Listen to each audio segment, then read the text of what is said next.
Hello everybody, Vietnam, Islam. Hope you're all well. Thank you for coming out, and thank you to Gabeba for joining us and honoring this invitation. I think we're all very lucky to have you read for us this evening.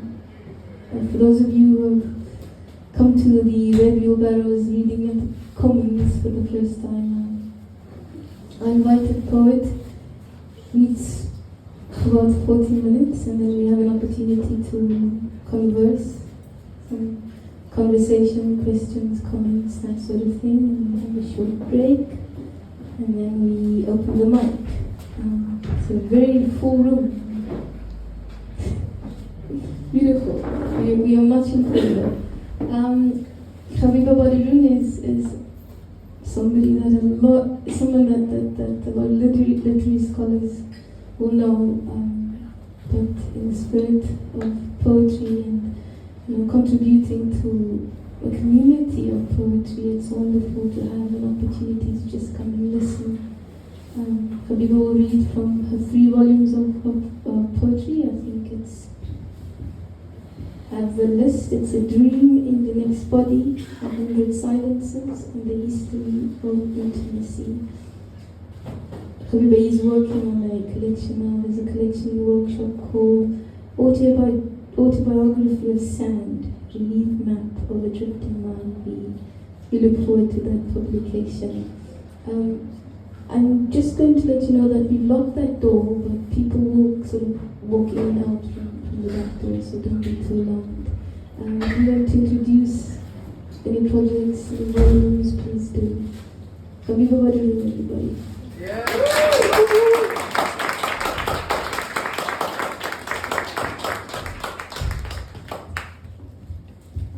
Thank you very much to Lisa and to Jacques and to the Red Wheelbarrow team that has been going for many years.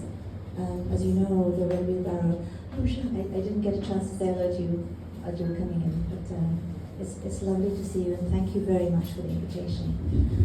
Thank you everybody for coming. I think the environment lecture is really profoundly important, and it's great that you joined all of us for the poetry section. I'm hoping that I will be a good opening act for the real art that is to come through an open mic. So as Lisa says, and again, thank you very much for the beautiful poster and generating this audience, and thanks very much for hosting me. I'm going to read from these 3 books and then maybe chat a little bit about the impossibility of writing a book, which is a thing I'm trying to do at the moment. And then really I look forward to the conversation among us. There is no real order. I've been thinking a lot, of course, because of writing this new book about beginnings and endings and how infinite a book feels. And infinite is the word that we have for forever, right? So, and a book is as close, I think, as a forever for most of us, knowing that they would last for 3,000 years at least. But so I'm not going to try to make a beginning, but let's see what order emerges from this reading. So I'll start with a poem called I Cannot Myself. And actually, let me just have a look at the time so I know exactly how to time 40 minutes.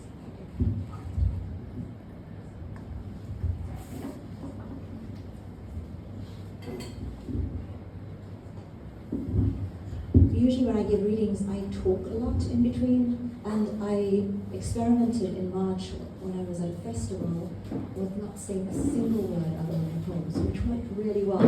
But I found it impossible. As you can see, I'm prattling away already. So,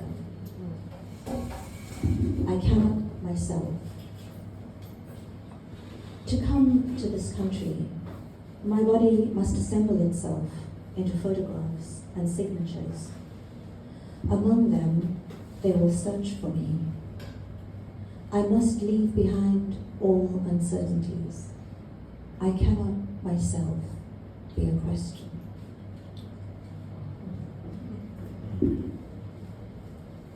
And then to continue with the beginnings that are not beginnings, I'm going to read you a poem for which I received a bit of advice from an editor. So since many of you are writers yourselves, how do you actually write a poem? This was a great mystery to me, and certainly in my first and early works. I was at that time a student of literature, but at the same time as having studied at university by that time for about 12 years, I also started a beginning course in poetry.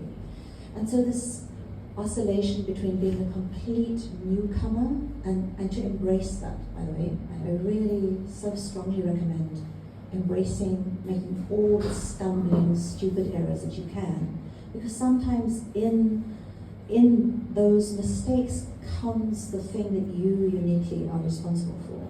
So the advice about this poem I'm going to tell you after I read it, and then I'm going to ask you what you think.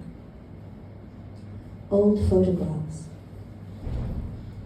On my desk is a photograph of you, taken of the woman who loved you then. In some photos, her shadow falls in the foreground.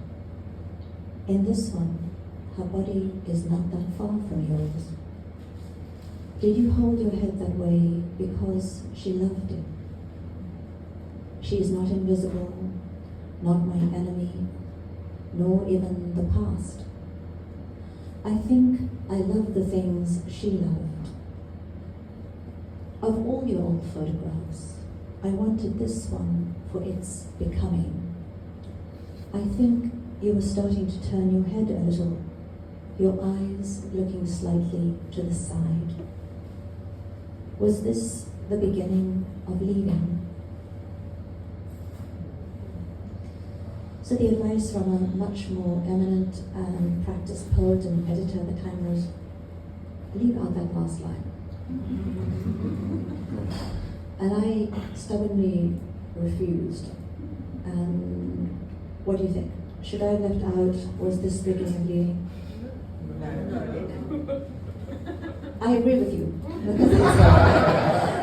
That's what I chose. But just tell you that sometimes, because that's an awkward last line, you know, it's supposed to be a love poem, although it's a complicated love poem because there's another partner in it, and do you love this person, and what role did she play, and besides refusing to be the enemy of another woman, I also knew that there is something awkward about love. And sometimes the awkwardness is the most honest thing about it. So that's just a little note about stubbornness, that you'll get excellent advice, and most of the advice I received in response to my poetry I accepted.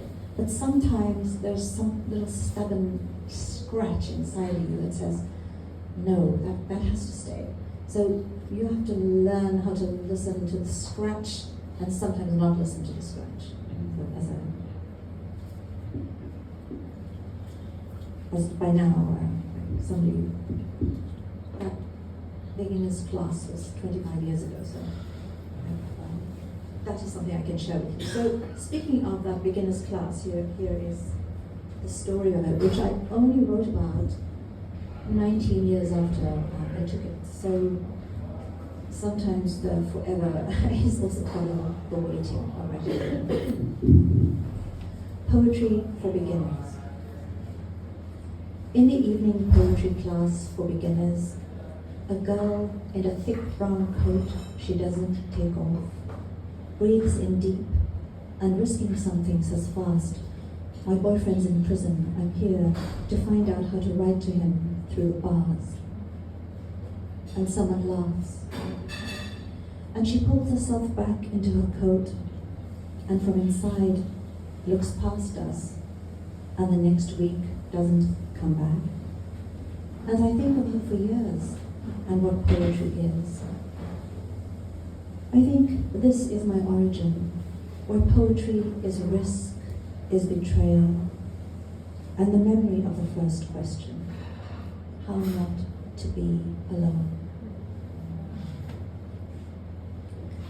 So there too is a danger and a betrayal that I was a part of, and possibly explains why it took me 19 years to write about. But it is also the beginning point.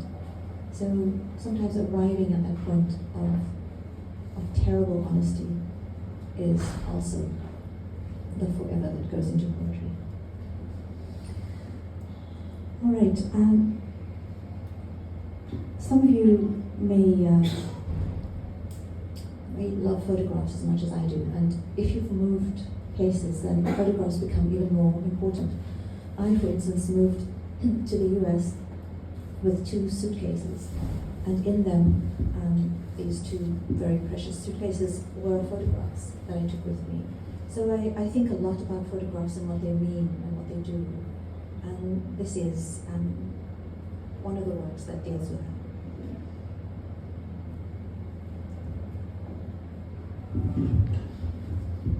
Focal length. I take out the black and white photos I carried with me to this country and haven't looked at for years, and stand the frames near to one another on the dining room table. In one, my mother is young, standing by the window, holding the telephone with its spiraling black cord to her ear, the curtain slanting to the side as she turns toward the camera. When I unwrapped them, the tissue paper had only one set of creases, untouched, since she packed them for their long journey. In the soft focus of faded paper, I am on her lap, leaning against her like gravity. She is looking at me, like my father, who is taking the picture. My face is clear and hers slightly blurred, as though his eyes are moving between us, as though the camera cannot capture the eye's oscillation between 2 people one loves at the same time. Another photo had been folded into 3, bent once and then again to fit into a pocket, close enough to the skin to warm the paper, then smoothed out again to fit into the wooden frame. In it, I am turning sideways toward the camera.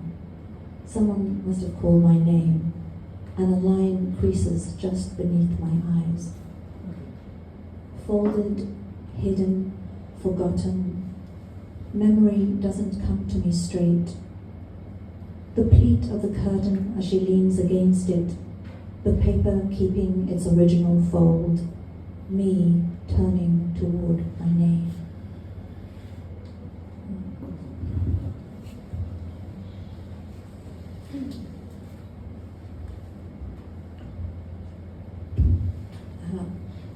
When I was a child and people asked me what I wanted to become, I had 2 answers: boxer and actress. And I didn't become either, but I love doing voices, so I'm going to do a couple of poems with voices. Tell me what you see.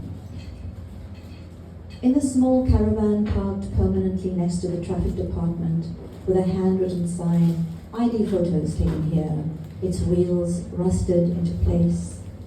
The young old photographer with dreadlocks and a tired poet's face is shaking his head from side to side, muttering some version of a no. What kind of photographer are you? Asks a woman ahead of me. You don't make the people smile. I just do my job, lady, and then I get out of here. You'd also be like this if you worked here. No, you mustn't let them change you, my boy. I would still be smiling. Yeah, maybe for the first 2 months, but then they'll drive you crazy. Just before me in the caravan, a woman in a long black skirt and black veil unties the loop of fabric knotted at the back, and her face briefly emerges. The young old photographer sees everything. Hundreds of unclaimed photos line the inside of his caravan, the making of identity interrupted and turned into small, sad signs of something else. We don't look at each other, so we look at the walls, at the faces no one came to collect. Someone stands and someone offers their seat. Exact change. I sit on the plastic bar stool and he takes my picture with a small digital camera like the one you take holiday photos with. No tripod except his legs and arms, the background behind me, the faded form of the caravan wall that disappears anyway in the end. Why do we all hate our ID photos? Our faces without spectacles, hair tucked behind the ears, eyes too wide. The moment of identity is being made. The photographer runs a small HP photo printer on a car battery, humming constantly like the cues and the questions and the promises of whatever keeps this government building working. Back inside the hall with its plastic chairs, a man ahead of me presses his finger onto the ink blotter, a million index fingers before him. Then he leans his forehead against the eye test machine.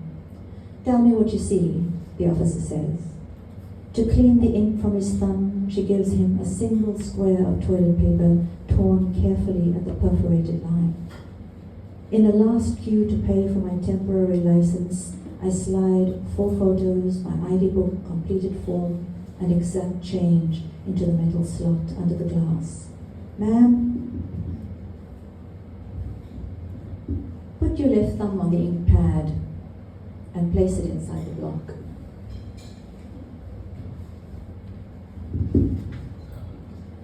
She watches me sign in the right place and pastes a strip of sellotape over my name, fixing my identity for 6 months at least. So the person who accompanied me to get my license renewed was my mother to whom I dedicated all of my books. And my mother was very ambivalent about being my muse. So I'm going to read you a poem which is a request from my friend Shaida Ali there, the novelist. I always brag that I read the draft of her first novel, and after 50 pages I threw it down and I said, "This is going to win awards." And I was right. Anyway, she's requested a poem and I'm going to read it for her. I'll take other requests too.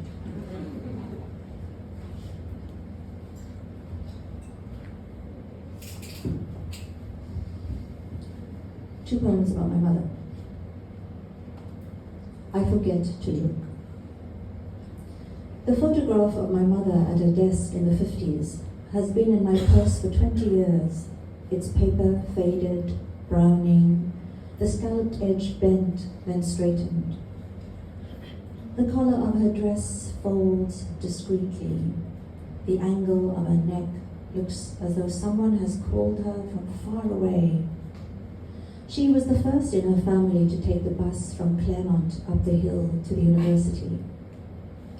At one point during the lectures at medical school, black students had to pack their notes, get up, and walk past the ascending rows of desks out of the theatre. Behind the closed door, in an autopsy black students were not meant to see, the uncovering and cutting of white skin. Under the knife, the skin, the mystery of sameness. In a world that defined how black and white could look at each other, touch each other, my mother looks back, her poise unmarred.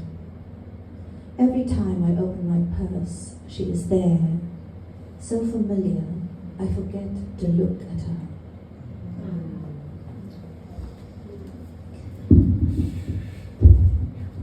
So when I was writing this book, which took 12 years, by the way, so actually the forever doesn't have to be that long.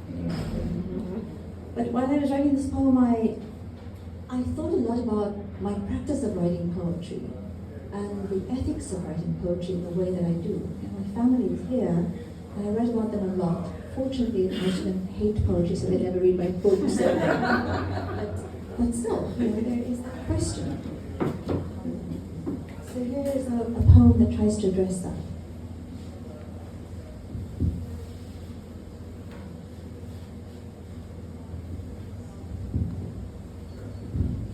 The history of intimacy. 1. You remember it because it's a wound, a cut, 20 cuts, the name for the canings on the palm, on the knuckles, on the buttocks, a finely graded order of pain that we, who should not exist, were assigned for our failures. 2. You keep your white now? Mike shouts in 1987 across the heads of the students on Jamison steps, and the sudden pale silence shows we are no longer in uniform in the quad at Livingston High, teasing, "Hey, why did you look through me as though I don't exist?" And this withdrawal from being we called keeping you white. But saying it out loud reveals how we have learned to measure our existence. 3. In the video store, after I've ordered a film, my cousin elbows me. "Why are you putting on?" Putting on. Transitive verb. Putting on what? Putting on skin. Putting on not nothingness. 4. When the Group Areas Act is abolished, my mother aches to go back to the street she was removed from. And it is we, grown attached to the scar we call home, who say, "No, we don't want to live in a white area." This time, seating it ourselves. 5. Mother, how do I write about you? As a medical student on duty at night, she learned to sleep so lightly she could wake in an instant in an emergency. And for the rest of her life, her body became a body that never again could sleep through the night. She told of one evening when, for some reason a little irked with my father, she left the table early, returning to the bedroom by herself, and found my sister blue for lack of breath. To this day, she recalls what anger gave her, how it saved my sister's life. Anger, breath. Since the beginning, you have been breath and poetry. You told me how black students were asked to leave the room during the autopsy of white bodies. And of my writing about this, you said, "That is my story. That is not your story." And now, with the illness you could not speak of for years, Mother, am I again turning your words and your silence into a poem? 6.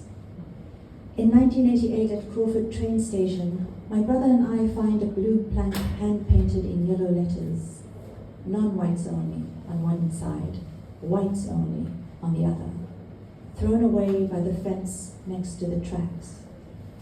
Picking it up, we see the two sides of the sign lie back to back, each half resting against its opposite, intimate and inverse and unknown to each other.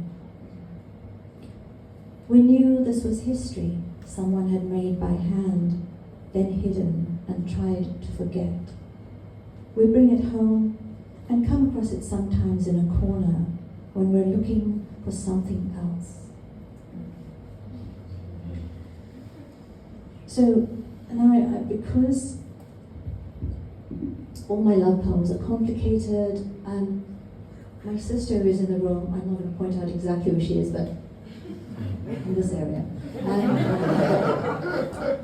17 years ago when she got married, she said, "Habiba, would you like to read a poem at my wedding?" Now, for a family which does not really particularly love poetry, this was the hugest honor. So I gave her my books, and I said, "Choose."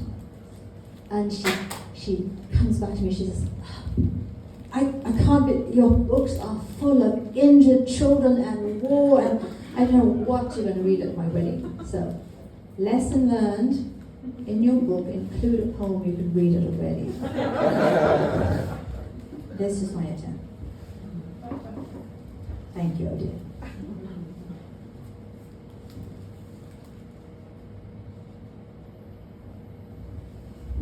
Not you.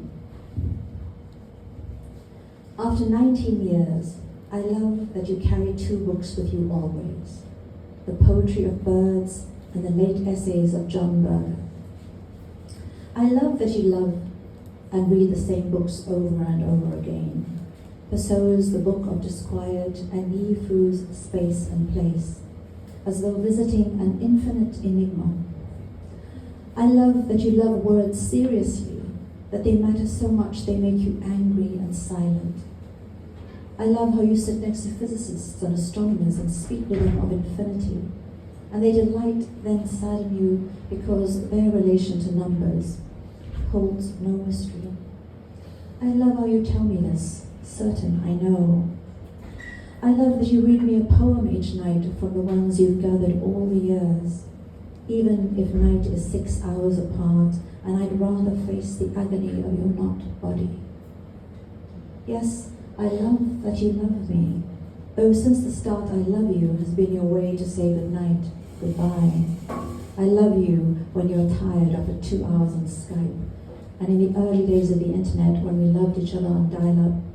Anybody? When we loved each other on dial-up, phoning through the web in 10-minute segments with aching 2-second delays. I loved that you were not a poem, and you were with your silences. Right now, you are reading me the resistance of Rumi to the limits of poetry, and I'm still trying to understand infinity. Living in Cape Town in a 3-year drought, I read of people on other continents trapped in a prison of rain, how it bends them down with its opacity and scale. And amid my compassion is envy for what they are drowning in. I think poetry is the flood for the not you I've prepared for from the start. Okay, so I'm going to start winding down.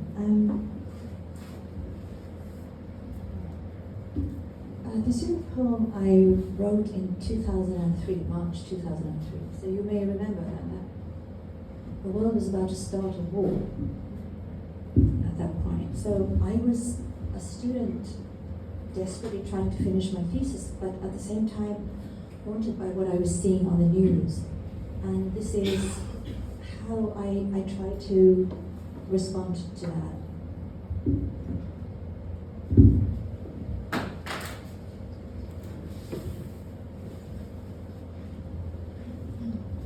War triptych: silence, glory, love. 1. Accounting. The mother asked to stay. She looked at her silent child. I was waiting for you. The quiet of the girl's face was a different quiet. Her hands lay untouched by death. The washer of bodies cut away her long black dress. Blue prayer beads fell to the floor in a slow accounting. The washer of bodies began to sing a prayer to mothers and daughters. The mother said, "Who will wait for me?" 2. Father receives news his son died in Gaza. When he heard the news, Mr. Karim became silent. He did not look at the cameras, nor at the people who brought their grief. He felt a hand slip from his hand, a small unclasping, and for that he refused the solace of glory. 3. Always for the first time. We tell our stories of war like stories of love, innocent as eggs. But we will meet memory again at the wall around our city, always for the first time. And that was 20 years ago, and it's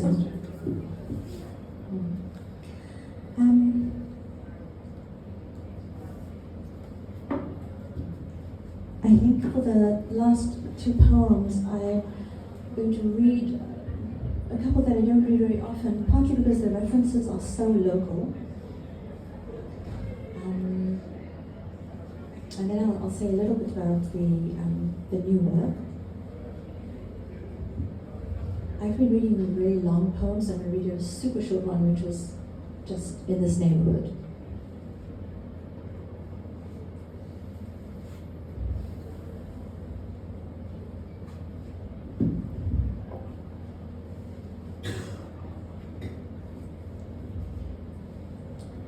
butterflies. On the morning walk at Silvermine, trees are black lace against the sky. At our knees, hinged silhouettes flicker free of each other, shadows of shadows, doubled half circles, fluttering like fragments of midnight to our feet, then rising again. I don't know if I've walked on Silvermine as well, but I did actually see these black butterflies, which felt to me like an amazing piece of miracle. And of course there's also an allusion here to a great poet who wrote the first black butterflies.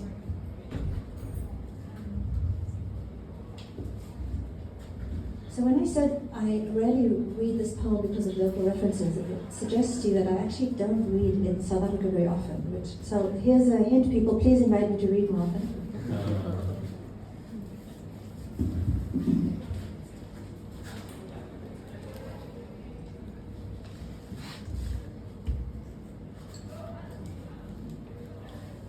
No name. My parents only bought in bulk or on discount. No name brands. They saved up for years, saying no to all our requests, then bought everything in cash, even the car. Eventually, we learned not to ask for things, not even to want them. Even desire was pared from us. Our salt was no name, our milk, our clothes, our cells. Through those plain white boxes with blue writing, the label of no money fell on us, stuck to our skin, told us that we ourselves were generic, interchangeable. No name was clear on our bodies. To not matter at the level of the skin was the law, but to not matter at the level of what we wore and ate, that cut deeper than the law. Now, after all those decades of discipline, something is loosening, being overwritten by the body, by the present. My mother grumbles about a spoon or a duck she cannot find in the endless maelstrom of the house, and I try to solve the loss by saying something I've heard from her all her life, all my life. Dayas dunya sakuta. These are only earthly things. But I am on the earth, she replies, suddenly unanswerable. Yes, she is on the earth, and Parkinson's has given her permission to turn to what has been refused, deferred, forbidden, not now. Not, non-white. The power of that negative, that emptiness against the fullness of white. No. During apartheid, we created a potent no of our own in order to resist, to struggle. We understood that to withdraw ourselves, to disappear deliberately, to call attention to our absence, would make our non-matter.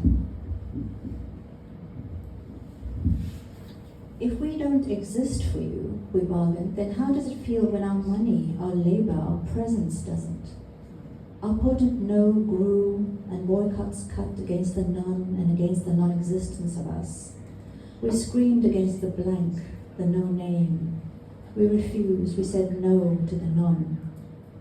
But it was not yes. A no against none is not yes. It was still raging against. And on the other side was fullness, desire, yes. To us who had been made into fractions, into nothing, into not on this earth, black offered a new home, a fullness. And yet it was a public fullness, a fullness for the era of privation.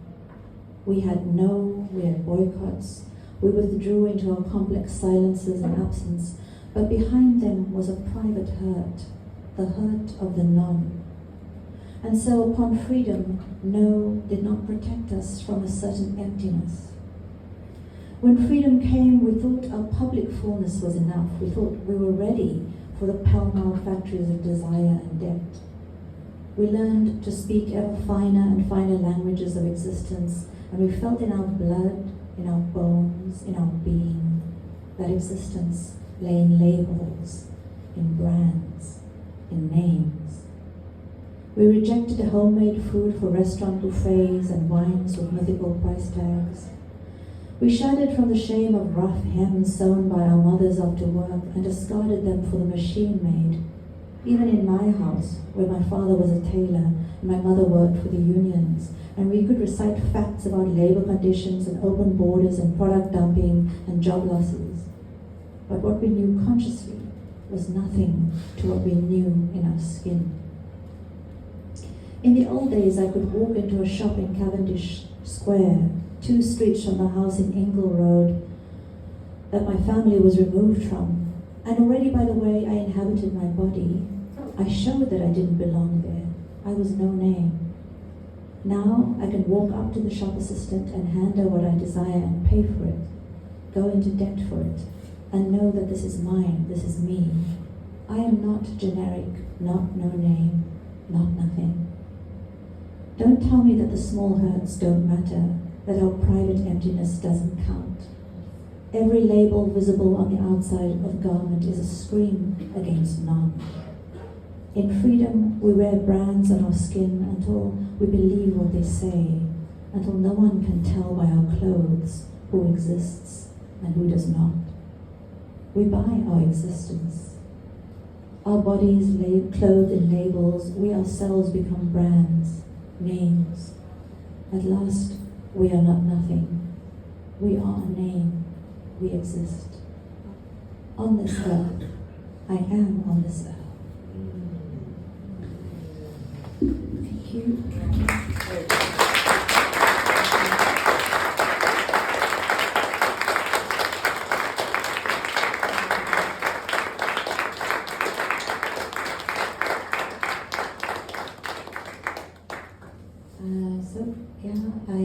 I am working on this new book called Autobiography of Sand, which means, this is all my material here.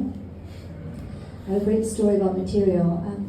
I teach at a university called Penn State, and it has aspirations to be an excellent university. It is an excellent university, but we have people from working class backgrounds. Everyone comes to this university, and one day the university invited Margaret Atwood to come give a talk, and I was like, oh my god! And with people like that, I actually can't go close to them because they radiate something so amazing. So I was just totally quiet, sitting in my seat and just gazing in awe. And this 18-year-old young man, this student, comes up to the mic after her talk, and he looks at her and says, "Do you hang out with Alice Munro?"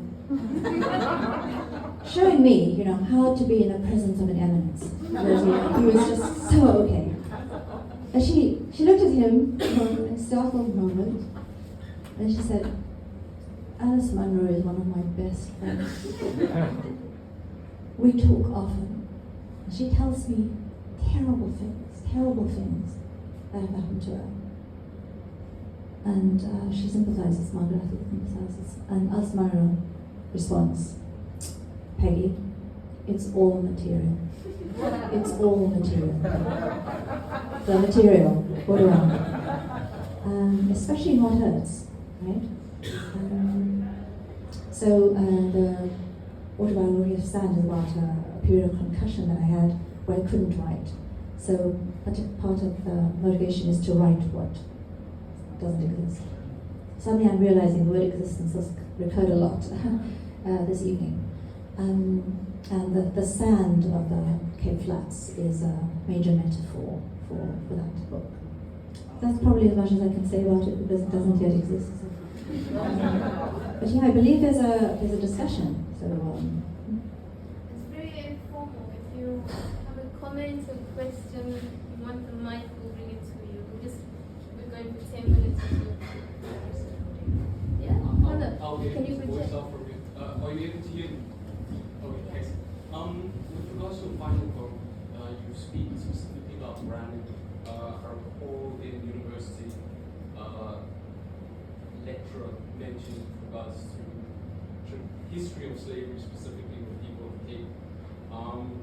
Were there any ties with regards to that? Because I know there's looking into the black identity, specifically colored identity, this need for buying authentic brands to show off, our sort of value, and that being tied into slavery itself. Was that any inspiration into that itself? Thanks so much for a profound question. I think in a way you've articulated it exactly. For a long time, certainly when I was at school, slavery did not exist in our curriculum because it was not important enough to look at. And that was part of what slavery does, of course. It profoundly shapes everything in a society and then makes itself minuscule, minor. People making too much fuss about it. Get over it. What? Slavery. It's not real slavery.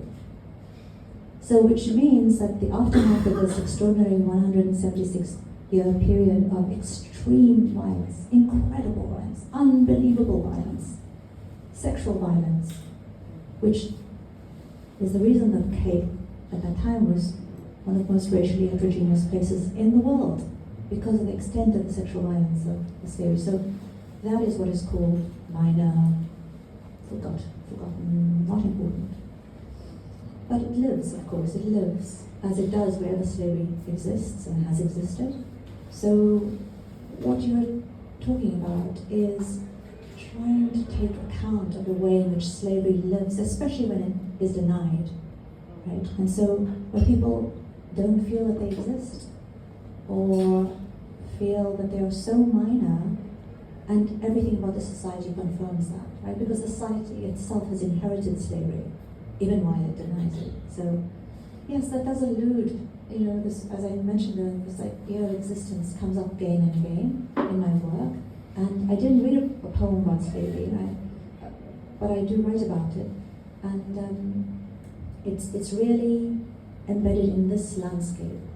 And I think it behooves all of us who live in this landscape and elsewhere in the country to attend to what is under beauty, right? The way beauty is a way for us to not see some things. So, yes, is my answer to your question. Thank you for it.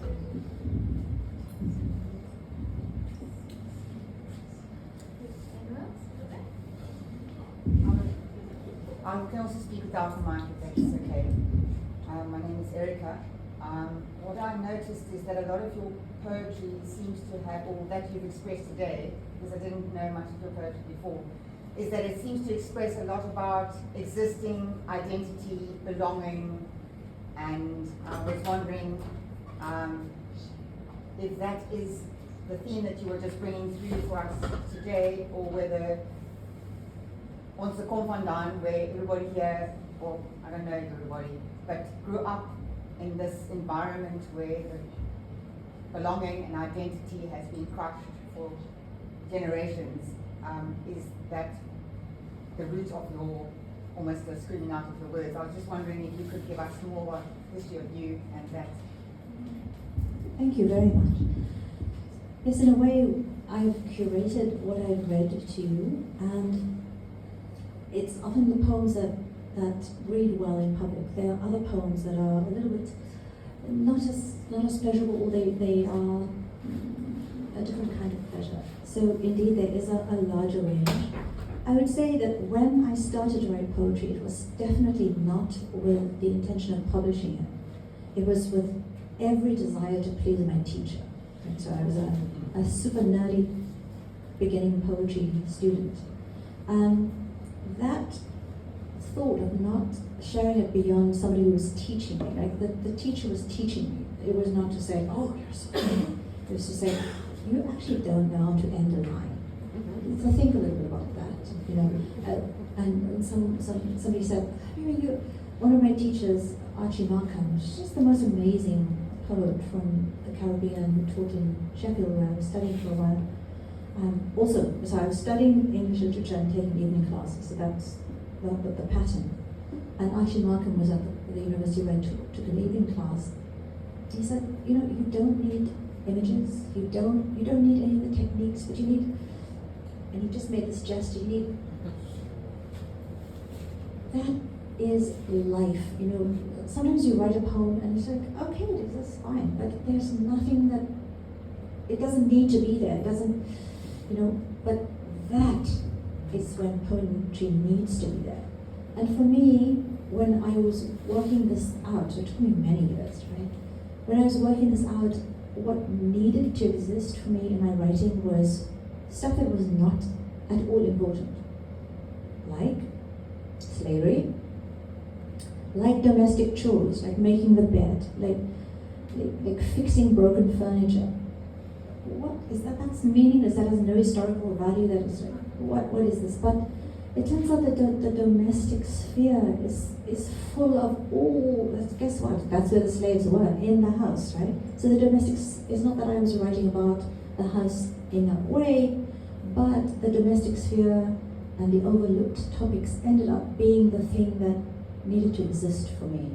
So as a writer, I think there's always, I think you could probably identify something in a market that would sell well, and if you are able to do it, fine. But try to find this thing inside of you that will tell you what needs to exist for you and through you, that nobody else is going to touch because they don't want to, or it's never occurred to them, or because it's meaningless to them. But for you, you're going to find that thing that will scratch at you, and that will, when the reader hears it, they'll think, oh my God, how do I exist without that, right? So for me, it was that range, and then I became inspired by other people, and I'm still inspired by other people. And there's, thank you very much for the honor of the kind words, but there's no hierarchy in poetry, right? Because a really eminent poet can produce a terrible collection because they were facing a deadline from their publishers or whatever. So each poem is always going to come and it's going to be, you could write it. It's not that, Shaila Kazi Ali is going to write the next great novel. You could write the next great novel, although she is writing a great novel. And so, just learn to cultivate that thing inside you as an artist, whatever your art form, that only you can do. Right? And I learn all the time from young writers who are doing that, because, they're a little like me, like oblivious to the world and focused at that time, 25 years ago, on just this thing that was the greatest intellectual and artistic and ethical challenge. And if you just do this one thing, it turns out, that it'll tell you this is the thing you were meant to do. I hope I answered that. Thank you.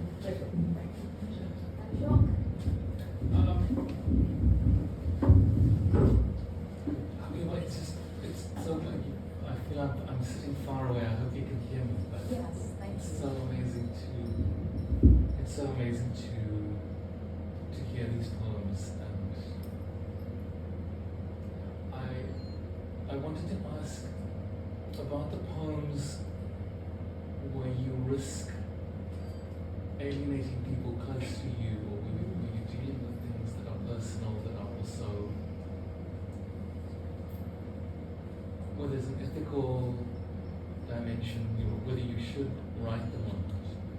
And I'm interested, the sense that I have listening to the poems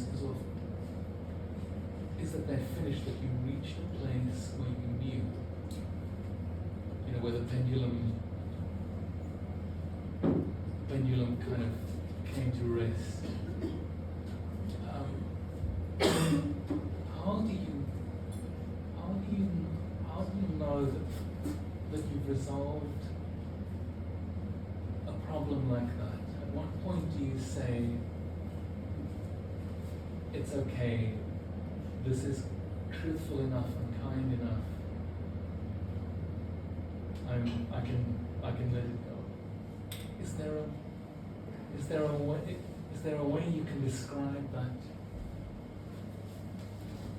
that moment, that journey, how you get to that place?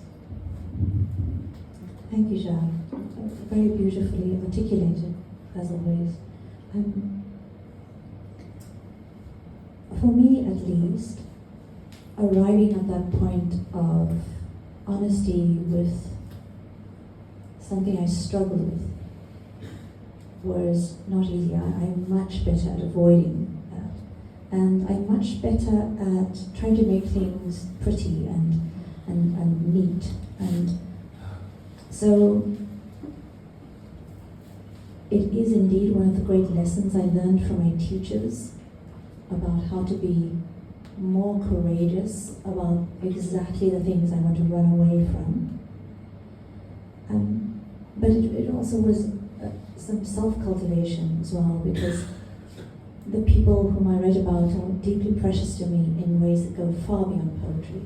And so for me, I had to find a way to write and be honest, but also protect that preciousness so as to not turn them into material. And I think Alice Munro was talking about the material of our own life, but this is other people's lives too. But there is a way that where one can do that and not serve the people or the writing. So sometimes there are forms of violence you must write about, even if it is difficult, or forms of hurt. So you're right in using this metaphor of an oscillating pendulum, because it will move, and sometimes the point that you choose is where it's poised to swing again.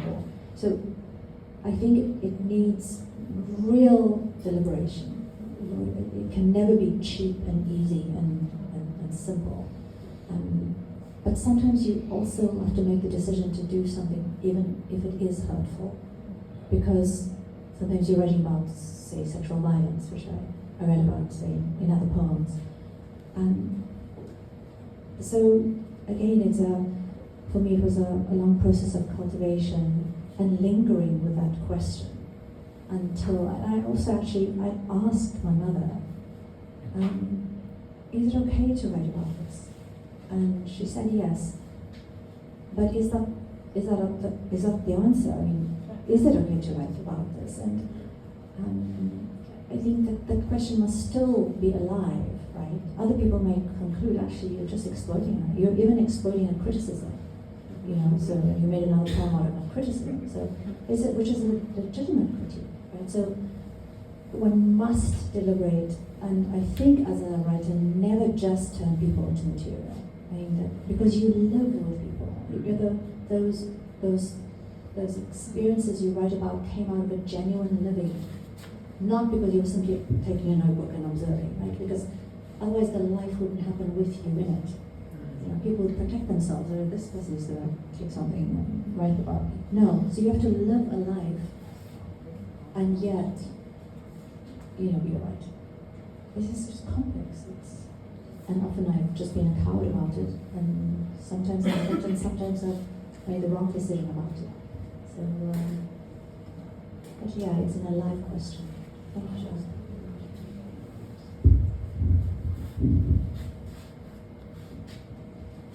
Anyone else? One last So, okay, so I just want to continue what you were saying about, asking your another question, and then still writing about criticism. So, I've been writing a lot about my dead parents, and that, it struck me while I was writing about them that it might offend my sister or other people who knew them. And so there's always that kind of complexity, because I saw them in a particular way, and it's my relationship with them, and I write about them in a particular way. And so, so I have often thought about the ethics of this. So they are no longer here to defend themselves, from your words. What are the ethics of that? So it's just a question. I mean, yeah. Yeah, I think so. Then I think about it in this way. I think writers write about dead people a lot, and sometimes in a way that is functional and instrumental and even expedient and exploitative. So there is a way of doing that, and I think you are very careful about that. But there's another pressure, especially on black writers, not to write about hurtful things, especially that we ourselves do, right? Because we have to be, the space hasn't been opened to us, and so we have to be very respectable and very redemptive and very unreal and subject to pressures that make the writing less than what it can be. So, in black families, for instance, sexual violence occurs, racism occurs, other forms of inequity occur. If we can't write about it, we can't reflect on those things and be honest and learn from them, so that writing about the hard stuff we would definitely not want the neighbors to know or not want our friends to know, right? Sometimes that is the ethical core that you're facing. But how to do it in a way that doesn't turn people into an object that you use up, squeeze out, and then discard. Because actually that will show in the writing. The hard work that you put into not doing that is going to make your writing glow. So not to avoid it and not to let other people make the decision for you. So for instance, your consciousness of your sister's possible anxiety might make you make the decision, okay, then since she will, then I won't do it.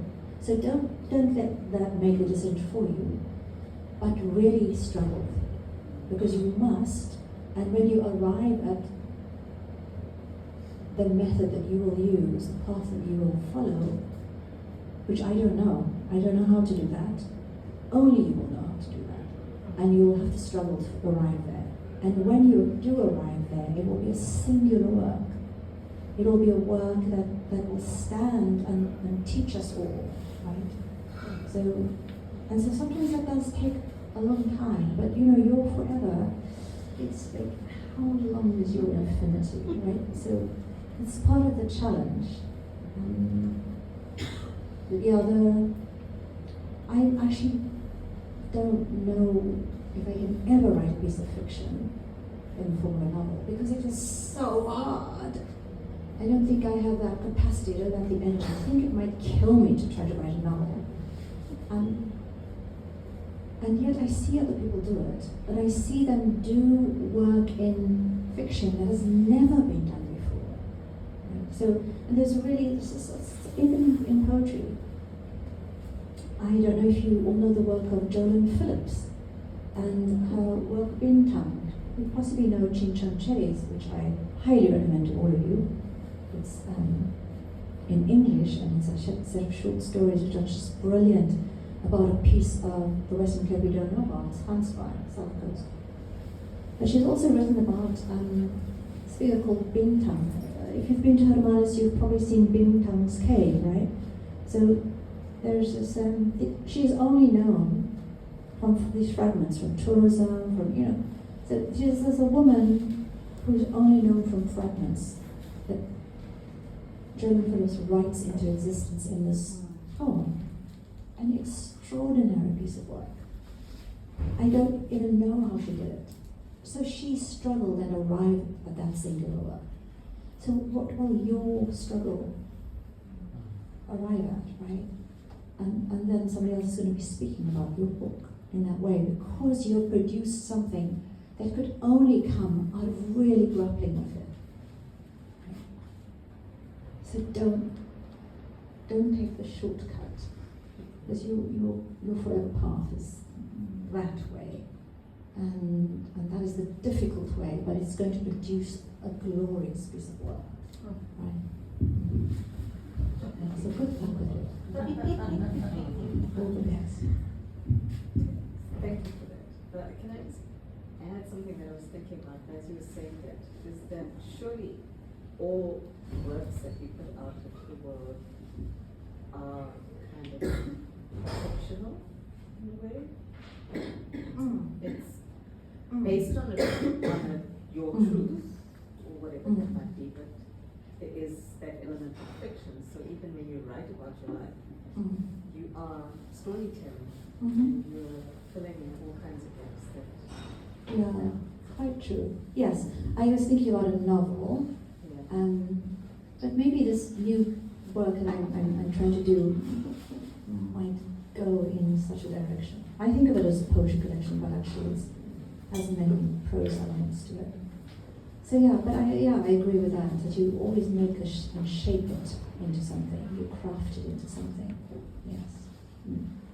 Thank you. Thank you very much, everyone. I look forward to your work as well.